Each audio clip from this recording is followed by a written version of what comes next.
vos sabés de que en la universidad a uno le dicen, y cuando usted vea a este paciente, va a hacer esto y esto y esto, pero no te dicen cómo conseguir los pacientes, ¿verdad? No te dicen cómo mantener a un paciente, no te dicen cómo tratar a un paciente. Ujú.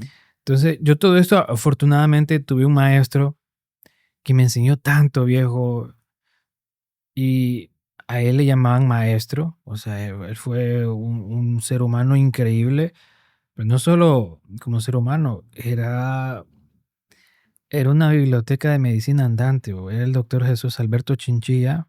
No sé si en alguna Ujú. vez vos escuchaste de él. Me Mm, imagino que tu papá sí. sí.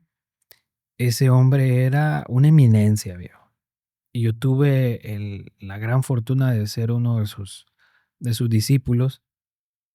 Y pues el doctor, más que medicina, más que ciencia, me enseñó eso, El trato humano. el calor humano. Me enseñó cómo servir y me dio un propósito, fíjate. Me dio un propósito en la medicina y ese propósito es servir, servir, servir, servir. Y me enseñó cómo servir, ¿ok? Imagínate de que él era uno de los, en aquel entonces, era de los pocos internistas intensivistas aquí Ujú. en San Pedro Sula. Ya te imaginas la cantidad de pacientes que tenía, ¿verdad? O sea, era un hombre que pasaba súper ocupado. Y así como mantenía esa cantidad de pacientes, tenía una cartera de pacientes, los cuales también eran de otro estatus social, ¿ok? Ujú. Entonces, el doctor era el único en aquel entonces que se podía dar el lujo de cobrar 2.000 lempiras mensuales perdón, 2.000 lempiras la consulta en aquel entonces, a principios de los 2010 incluso. Ujú.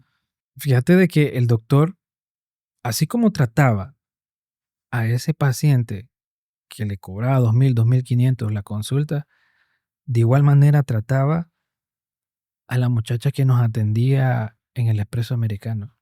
El mismo trato, la misma manera, el mismo calor humano. ¿Y, Y esas cosas casi no se ven ya en los médicos. y por qué Eh, crees? ¿Por qué crees que no se ven?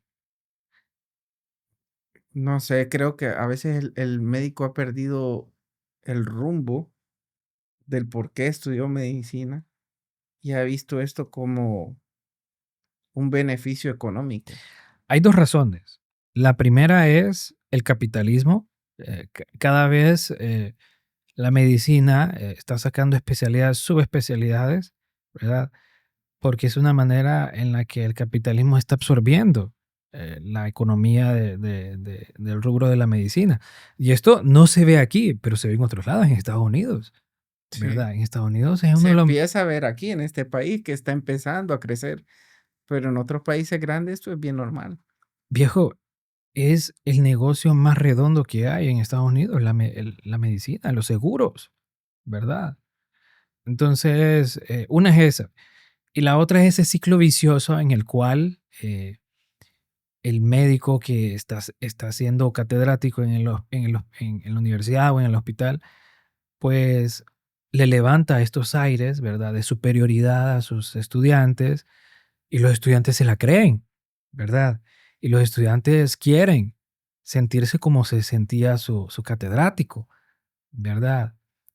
Y como ellos vieron de que su catedrático trataba mal al paciente, trataba mal a los familiares del paciente, Aprendieron a hacer eso. aprendieron a hacer eso, ¿verdad? Y entran a la residencia, no sé si te tocó a ti, ¿verdad? No sé qué tan tóxica es la Sí, sí, residencia de siempre hay gente mala. O bueno, sea, como hay gente buena, hay gente que es bien, bien difícil de tratar. ok, pero no como ginecología, pediatría, eh, Todas las residencias son pesadas. Siempre vas a encontrar a alguien así, sí, que va a castigar a los residentes inferiores, que va a mostrar esa superioridad. sí. O vas a ver catedráticos también que se aprovechan de que son catedráticos y creen que pueden hacer lo A, que quieran con los residentes. hacer y deshacer. Pero al final te das cuenta que vos vas a ser especialista igual que él y después te lo vas a topar en la calle y te vas a dar cuenta que no es una buena persona, no es una persona con buenos principios, con una ética. O sea, ya después lo vas a ver y vas a decir, no es alguien al que yo le confiaría a un paciente.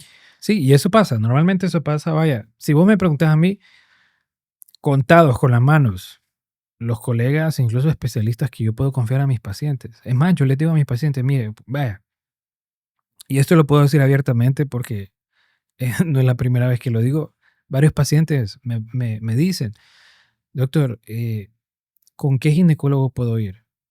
Y yo le digo, mire, desafortunadamente yo no le puedo recomendar ningún ginecólogo.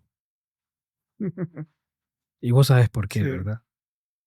En los niveles de iatrogenia, mala sí, praxis, eh, maltrato a los pacientes en el área de ginecología es bien grande, viejo. sí. Y lo que pasa que es bien difícil recomendar a alguien y después que quede mal y que vengan a uno y le digan, vos me lo recomendaste Sí, y me y trató me muy trató mal. muy Ajá, mal exacto, o sí. me hizo algo, se comportó de una manera que O perdí a mi bebé, o perdí a mi bebé. okey, porque son cosas bien delicadas, viejo, Sí. ¿verdad? Entonces, yo le digo a todos mis pacientes: "Mire, yo le puedo recomendar un buen urólogo, yo le puedo recomendar un buen pediatra, yo le puedo recomendar un buen infectólogo, un buen dermatólogo, pero un ginecólogo no me pida, porque no se lo puedo recomendar". ¿Y por qué? Pucha, viejo, y es que lo has notado también ahorita con las redes sociales, cómo han baneado o funado, como dicen ahora la mara de ahora, ¿verdad? Han funado un montón de ginecólogos, ¿verdad? Que ahora se dan cuenta la gente porque los están exponiendo, Ujú. ¿verdad? Todas estas cosas que están haciendo. Entonces, es bien de cuidado esto. Hace poco grabaron a una ginecóloga que llegó el paciente por una masa anexial, un quiste, y ella le dijo: "Usted tiene un tumor", le dice. "Si no se opera mañana, se va a morir", le dice. Y era algo benigno, o sea, Yo lo vi, sí, yo vi no esa menciono plática. nombres porque no es ético, Pero al final la tallaron a la doctora y pero no es correcto, ¿me sí, no es entendés? correcto, definitivamente no es correcto, sí. No es correcta, esas cosas no son correctas. Uno no Sí, puede mentir sí. por querer tener un beneficio económico.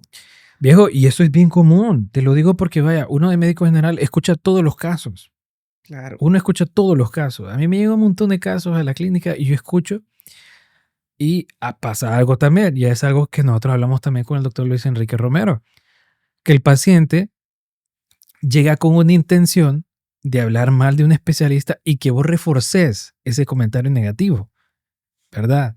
Entonces uno ya lo sabe y vaya, a mí en lo No es personal, ético hablar de ninguno. exacto, mira, yo Porque solo si vos escucho, empezás últimamente, ¿qué te digo?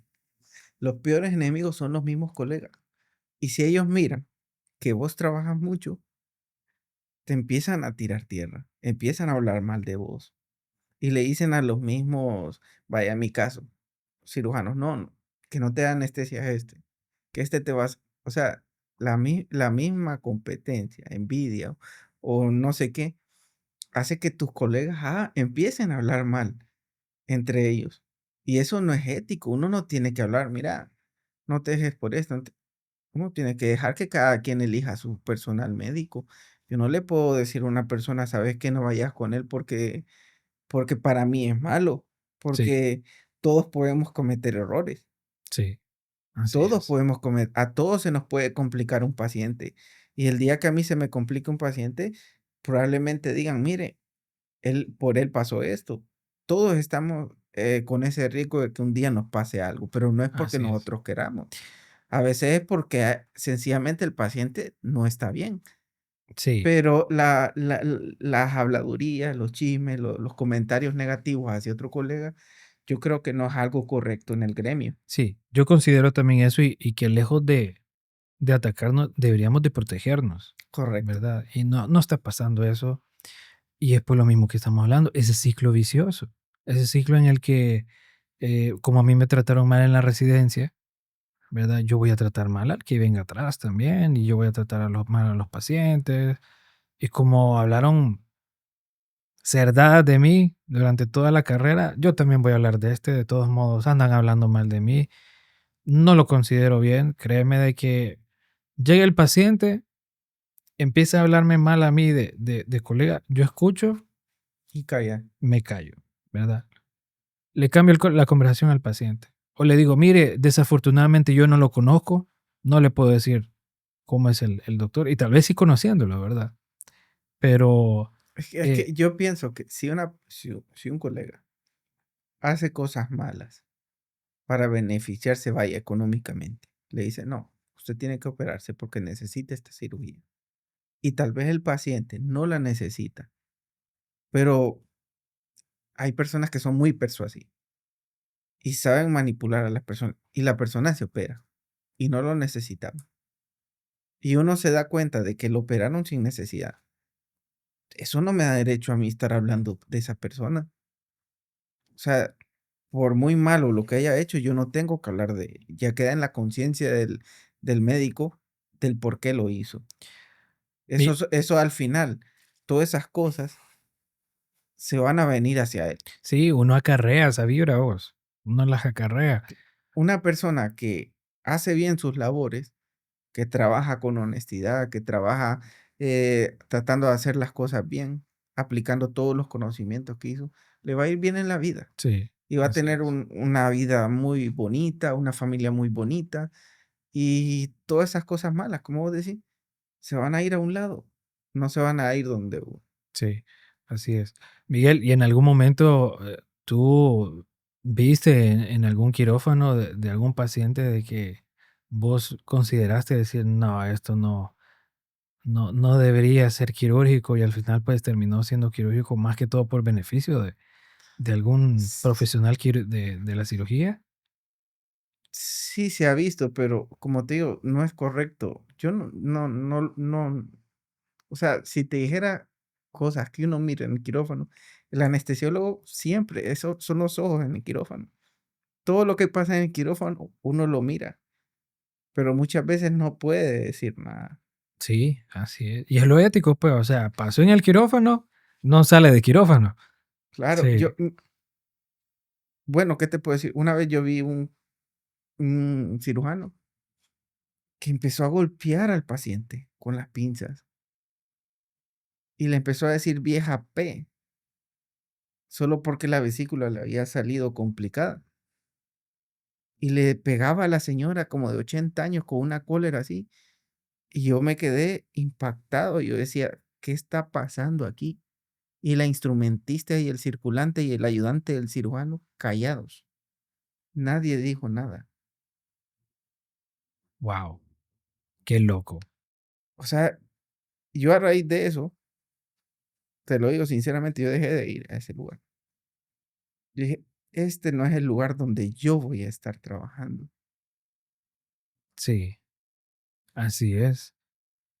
Y al final, como dice el dicho, dime con quién andes y te diré Claro, quién eres, ¿verdad? pero cuando yo vi eso, yo no hallaba ni qué hacer. O sea, yo no podía ir, yo no, el anestesiólogo no se puede ir de la cirugía porque yo la tengo conectada a una máquina y yo estoy pendiente de que ella esté viva. Pero si yo hubiera sido otra persona, el circulante, el instrumentista o el ayudante, yo me hubiera ido. Yo me hubiera ido. Sí, sí, yo creo que yo hubiese hecho lo mismo. Sí, sí, Son cosas que que no va, no, es la ética y los principios morales de cada persona. Te vas a así encontrar es. un montón de personas así.